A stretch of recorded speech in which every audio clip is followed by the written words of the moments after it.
기도합니다. 하나님 아버지 감사합니다. 토요일을 맞았습니다.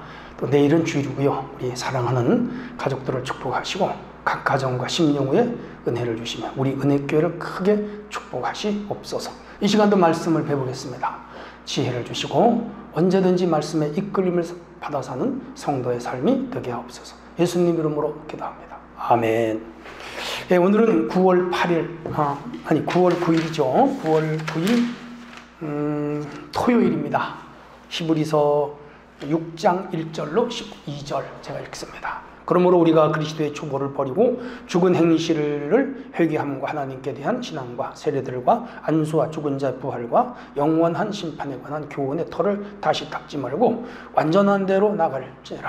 하나님께서 허락하시면 우리가 이것을 하리라. 한번 빛을 받고 하늘의 은사를 맛보고 성령의 참여함 받고 하나님의 선한 말씀과 내세 능력을 맛보고도 타락한 자들은 다시 새롭게 하여 회개하게 할 수 없나니 이는 그들이 하나님의 아들을 다시 십자가에 못 박아 드러내어 곧 욕되게 함이라. 땅이 그 위에 자주 내리는 비를 흡수하여 밭가는 자들이 쓰기에 합당한 채소를 내면 하나님께 복을 받고 만일 가시와 엉겅퀴를 내면 버림을 당하고 저주함에 가까워 그 마지막은 불사람이 되리라. 사랑하는 자들아, 우리가 이같이 말하나 너희에게는 이보다 더 좋은 것 구원에 속한 것이 있음을 확신하라. 하나님은 불의하지 아니하사 너희 행위와 그 이름을 위하여 나타낸 사랑으로 이미 성도를 섬긴 것과 이제도 섬기고 있는 것을 잊어버리지 아니하시느니라. 우리가 간절히 원하는 것은 너희가 각 사람이 동일한 부진함을 나타내어 끝까지 소망의 풍성함에 이르러 게으르지 아니하고 믿음과 오래 참음으로 말미암아 약속들을 기업으로 받는 자들을 본받는 자 되게 하려 하는 것이라. 아멘. 예, 오늘 토요일입니다. 내일 주일이죠. 오늘은 성장하는 신앙, 부지런한 선행, 두 가지 타이틀 주제가 되겠습니다. 우선 1절에서 8절 살펴봅니다. 그러므로 그리스도의 초보를 버려라. 이게 히브리서가 벌써 한 5, 60년대에 썼으니까 초보가 되죠. 30년이 지났잖아요. 예수님 승천하시고 초기 기독교가 한 30여 년의 세월이 흘렀으면 상당한 믿음의 단계에 올라갔어야죠. 그런데 여전히 이들은 초보적인 단계에 있습니다. 그래서 이들이 지금 그 문제가 되는 게 뭐냐면 교리적인 문제가 아직도 정리가 안 됐어요. 하기야 이 교리적인 문제는 주 300년이 넘어서 물론 이제 로마의 박해가 워낙 심해서 이 당시에는 뭐 교리 논쟁이라든지 교리 정립이라든지 기독교 신학이 형성될 시간이 사실 없었죠. 그리고 이제 그 핍박이 끝난 이후에 주 325년에 니케아 회의가 모이니까 상당한 시간이 흘렀죠. 근데 그 이전이에요. 로마의 박해가 시작되기 이전에 초기 때 이들에게 교회들마다 아직도 정리되지 않은 것들이 세례 문제, 두 번째는 안수 문제, 세 번째는 부활의 문제, 네 번째는 심판의 문제, 이런 것들이 이제 교회 안에 갑론을박되는 거라. 2000년이 지난 지금도 부활을 안 믿는 사람들 있잖아요. 부활에 대한 확신이 없다느니, 또 세례를 꼭 받아야 되느냐 하느니, 물세례, 성령 세례 또 확실하게 구분 못하는 사람들도 많이 있죠. 그리고 또 이 안수에 대한 것도 정립이 안 된 분들이 있고, 또 예수님 재림 심판에 대해서도 안 믿는 사람도 있단 말이에요.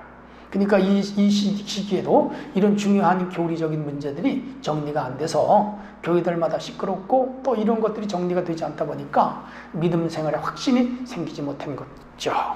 그래서 바울 사도 그리고 초기 사도들이 이미 이 교리 문제 다 다니면서 얘기했거든요. 예수 하나님의 아들이다. 고난받으시고 죽었다가 살아나시고 승천하시고 다시 재림하신다. 그를 믿어야 구원을 받는다.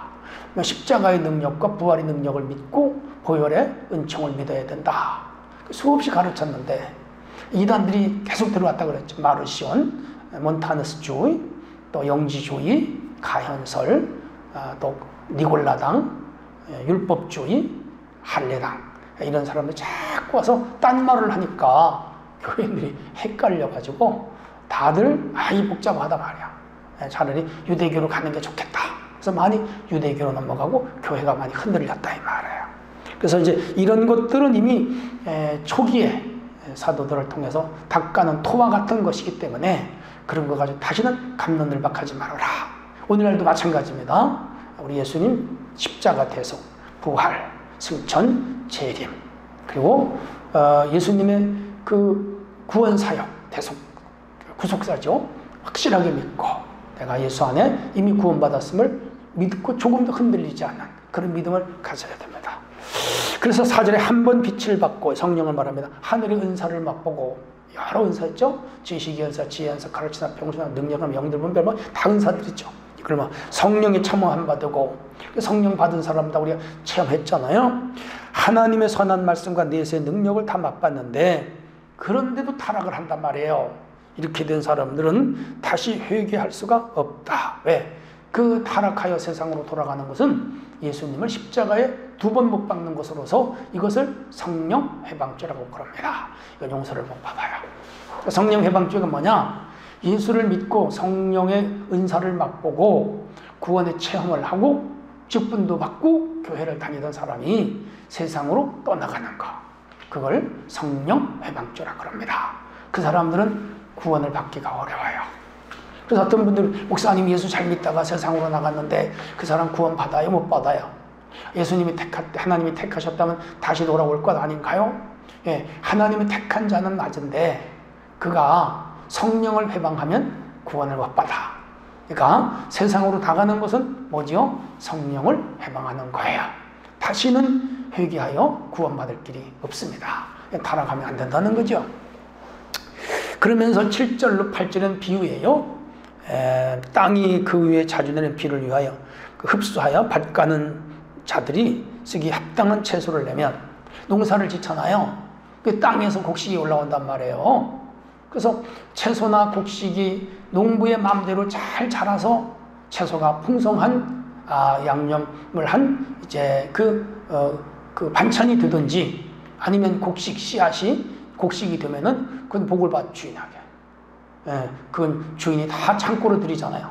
그러니까 이렇게 잘 자라는 성도는 구원을 받고 복을 받는다. 그런데 똑같이 비가 오는데, 똑같이 농사를 짓는데 심지 않은 것들이 자라요.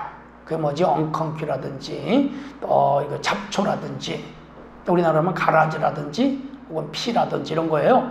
이런 거 피는 식물입니다. 이런 것들이 이제 잘 자라요. 주인이 가꾸지 않았는데. 똑같이 비를 맞아도 곡식으로 자라는 곡식이 있고 잡초로 자라는 잡초가 있어요. 근데 주인은 곡식은 창고에 들이지만 잡초는 어떻게 하죠? 불이 태워버리잖아요. 뽑아버리든지 베어버리든지. 마찬가지로 우리가 곡식이 돼야지 잡초가 되면 되겠느냐. 그러니까 타락한 자는 잡초와 같아서 불구덩이 들어간다 이 말이죠. 자, 여러분 신앙은 끝까지 지켜야 돼요. 흔들리면 안 돼요. 죽어도 살아도 오직 예수만 믿어야 돼요. 그래야 구원 받아요. 세상으로 타락하는 건 뭐죠? 예, 그거는 성령 회방죄예요. 자, 이제 9절에서부터 12절 내용에는 이제 또 조금 바뀌어요. 부지런히 행할 사랑의 섬김, 이런 내용이 됩니다. 사랑하는 자들아, 우리가 이같이 말하나 너희에게는 좋은 것 곧 구원에 속한 좋은 것이 있음을 확신한다. 1차 독자예요.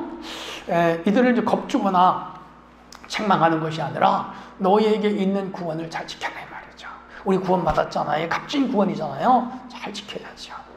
10절, 하나님은 불의를 하지 아니하시고 행위와 그 이름을 위하여 나타나는 사랑으로 이미 성도를 섬긴 것과 또 섬기고 있는 것을 잊어버리지 아니하시느니라.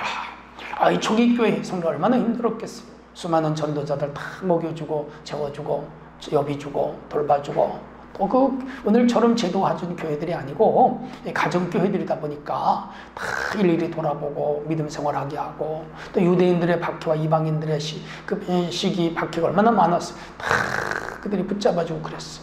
하나님 기억하신다. 교회를 위하여, 복음을 위하여, 하나님을 위하여, 이런 거 주님 다 기억하신다. 그리고 지금 섬기고 있는 것도 알고 계신다. 맞아요. 오늘 우리 성도들 기도 생활, 예배 생활, 교회 섬김, 봉사활동, 헌금 생활 얼마나 힘들어요. 말 안 해서 그렇지 신앙생활하는 거 쉬운 거 아니에요. 다들 힘들게 봉사하는데 누가 기억하지요? 주님이 기억하셔요. 반드시 갚아주셔요. 우리가 간절히 원하는 것은 너희 각 사람이 동일한 부지런으로 끝까지 소망을 품어 풍성함에 이르고 게으르지 말고 오래 참어서 약속한 기업들을 받아라. 그리고 본받는 삶을 되라. 그렇게 말합니다. 맞아요. 오늘 우리가 어떻게 신앙 시작한 신앙이에요? 어떻게 우리가 다닌 교회예요? 어떻게 우리가 섬긴 일이 그렇게 열심으로 섬기고 인내하고 끝까지 참고 견뎌야 돼. 좌우로 흔들리면 안 돼. 오직 주님 한 분 끝까지 믿고 따라. 그래서 우리 신앙은 성장해야 되고 부지런히 주님과 교회를 섬기고 이웃 섬기는 선행을 해야 되고 핍박이 오고 환난이 오고 고난이 오고 역경이 오고 어떤 어려움이 와도 끝까지 인내하면서 주님만 섬기는 성도가 돼야 돼요. 그럼 어떻게 하죠? 영원한 기업을 우리에게 주시고 우리는 그 기업을 받아 누리며 영원한 영생을 얻는 거죠. 하나님은 내가 오늘 토요일 함께 하시고 내일 주일에 다 같이 은혜의 자리에 나오시기를 바랍니다. 하나님 아버지 감사합니다. 오늘 이 말씀을 마음에 담고 신실한 믿음의 일꾼들로 살게 하옵소서. 예수님 이름으로 기도합니다. 아멘.